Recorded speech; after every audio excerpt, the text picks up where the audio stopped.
What's going on, everyone? Coach Dorston here, halfway through the week. Hope everyone's still doing great. We got another Hornets at-home workout. Let's go ahead and get right into it. So, we've already completed our warm-up for the day. Again, if you're kind of new to this, go check out the original, those original videos that we have in the playlist and everything. It goes over our whole entire warm-up, kind of different ways you can modify it depending on how much space you have and how to kind of mark out some distances if you need it. So go check that out. Then we've got our number one, our 5-10-5 shuttle. Again, go check out the first workout videos where I demonstrate and kind of show you how we do the 5-10-5. We've got times 6, so that's going to be 3 starting each direction. So again, go check out that or just look it up to see kind of what I'm talking about there. 1.5 to 2 minute rest between each and every rep, just making sure that we're getting that full recovery that our body needs so that we can build that nice explosive speed that we're looking for. So then we've got 2A, 2B, so superset. So you'll be doing a set of the first exercise, which is going to be snap down to vertical jump, and then you'll be doing a set of the forward to backward bear crawls, giving yourself just a little bit of time in between the exercise and then giving yourself about 20 to 30 seconds before starting over with the vertical jump again. So we've got vert, that snap down to vertical jump, 3 by 5, and then forward backward bear crawls, 3 by 30 seconds. Or if you have your distances of about 5 or 6 yards set up, go ahead and use that. So go all the way down, go all the way back, nice and controlled. Then we've got our 3A and 3B. This will be a single leg eccentric towel curl. And I'll kind of show you what I'm talking about there. And then for our B, it's going to be our feet elevated, 1.5 push-up, 3 by 6 for that. And then we're going to have our 4A and our 4B. Our A is going to be a rear foot elevated split squat with a 3-second eccentric on that. So again, that'll be really nice and slow, and that'll be 3 by 6 on each leg. And then we've got our unilateral iso row hold, 3 by 6 on each arm. And I'll kind of show you again what I'm talking about there. Then our finisher is going to be 20 squat jumps and then 30 flutter kicks 4 times. So let's go ahead and get into it. At this point, we've already gone through our warm-up and our 5-10-5 shuttle. So we'll be starting with our vertical jump and then forward backwards bear crawl. So again, the snap down to vertical jump, our goal here is to get into that nice athletic position, explode up, and then landing back down into, again, that nice athletic position. So what's going to happen, we're getting nice and set up, feet about shoulder width apart, whatever feels kind of comfortable for you. Our arms are going towards the ceiling or the sky if you're outside. Then we're going to be snapping down. So remember, with that, we don't want to see our body rock back. Our feet should be nice and planted on the ground with most of our weight getting loaded up into the balls of our feet. So snapping down, and then we're going to explode up and then come back down into that landing. So step down, exploding up, right back into it. Reset yourself, up on the toes, tapping down, floating up, back down into it. Holding that catch for just a second, making sure that we really absorb that impact. That's probably the most important part about that whole exercise. Then we'll be going into our forward backwards bear crawls. If you have your distances, use that, making sure you're going nice and controlled. Again, if you need to, you can put a shoe or a cone or something kind of light on your back to make sure that your hips aren't rocking around.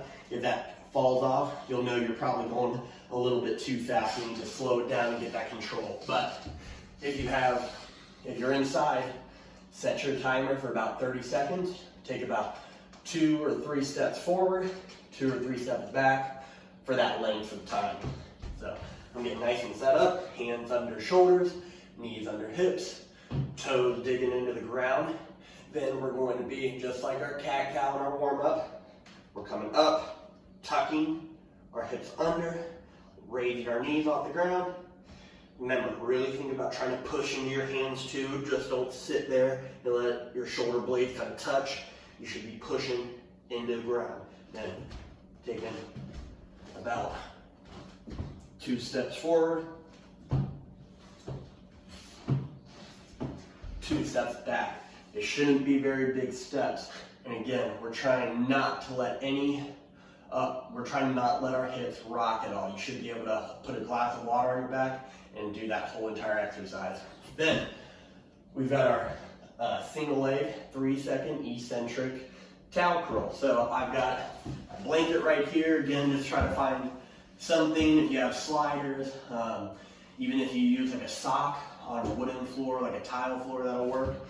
But we're getting down, nice and set up in our glute bridge position, so palms facing toward the ceiling, pinching our shoulder blades down and together, so putting our shoulder blades in our pocket. Then I'm going to be starting with my left leg. So my right leg is going to be coming up, bent at about a 90 degree, toe pulled towards our knee. Same thing for the down leg.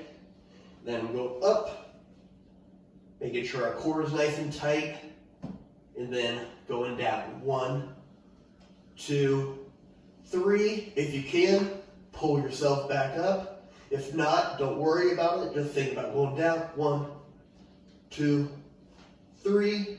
Putting your butt down, sliding that up, resetting everything so core nice and tight. Going back up. 1, 2, 3. And then you're going to be switching sides. Then we'll have our feet elevated 1.5 push-ups. So with this, please make sure that you have something stable to put your feet on. I've got my chair here, but again, I'm on a wooden floor, so it is going to slide a little bit, but I'll be able to control it. But please try to find, like on a couch, if you have steps in your house, the higher up you put your feet, the more it's going to kind of hit that upper chest into the shoulders. So I'm going to put my feet up, hands nice and set up, core tight, squeeze our glutes too.